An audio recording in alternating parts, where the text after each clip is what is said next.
If you want to be rich, you should drive a beater. So on average, a new car in America costs $48,000.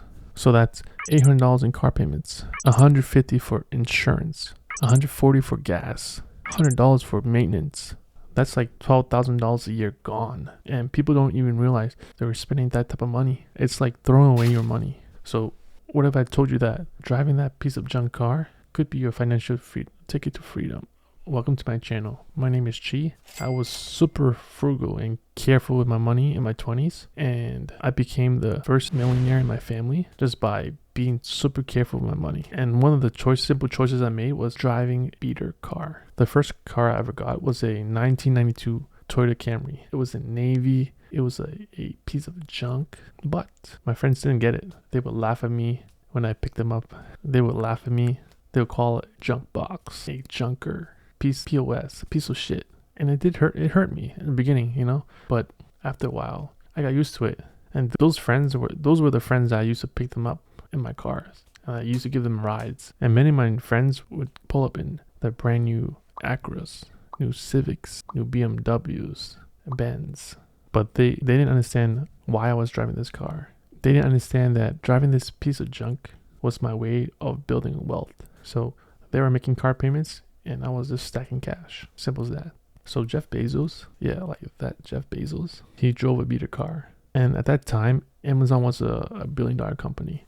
And yet he still drove a beater car. And his headquarters was sandwiched between a pawn shop and a wig store. And his first desk, and you can see that it's just like a wooden piece, just with like 2 planks. What Jeff Bezos understood was that it's not about looking rich, but it's about creating value and being rich. So what even is a beater car? For me, a beater car is cheap, has to be cheap, has to be reliable. Why else would you buy one? And has to be easy to maintain. Beater cars, they're not supposed to look perfect, right? They're not supposed to be mint condition or pristine. They're all about being reliable, right? They might have things, things on the car door, deep scratches, the paint might be fading, but all that doesn't matter. So a beater car, you're not trying to impress anyone with it, right? It's supposed to get you where you want to go, get there safely and reliably. It has to be cheap to see. What I love about beater cars is they're like zero stress, They're cheap to insure, and you don't care about hitting that pothole or getting the scratches, right? Or a shopping cart rolling down and hitting a car. You don't stress out about that. Why do I drive one? The first car I ever had was a 1992 Toyota Camry, a navy blue. Today I drive a 2014 Honda Accord, and it has a bunch of miles on it. 150,000 miles on the dashboard. And that car's not flashy, and it works. It's cheap to insure. I don't have like the one-way liability insurance, and honestly, it makes me feel free. There's no payments, no stress. I don't get stressed over accidents. How does driving a beater make you rich? First, driving a beater keeps you humble and focused. You're not trying to impress anyone. You're just saving cash, saving money, and building wealth.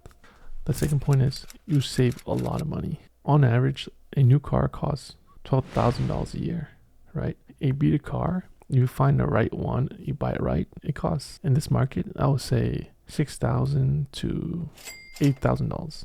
So you can find a beater car for that price. So that money, that difference, you can use that to invest. So I invested in index funds, stocks, while my friends were making car payments. While they were trapped, I was building options. Eventually, the amount of money I saved up, I was able to start a business from scratch. So freedom isn't about the car you can drive, but it's about the choices you can make.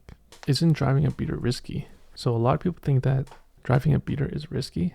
Actually, it can be. You want to know you want to buy the right makes. You want to buy Toyotas, Hondas, cars that are reliable.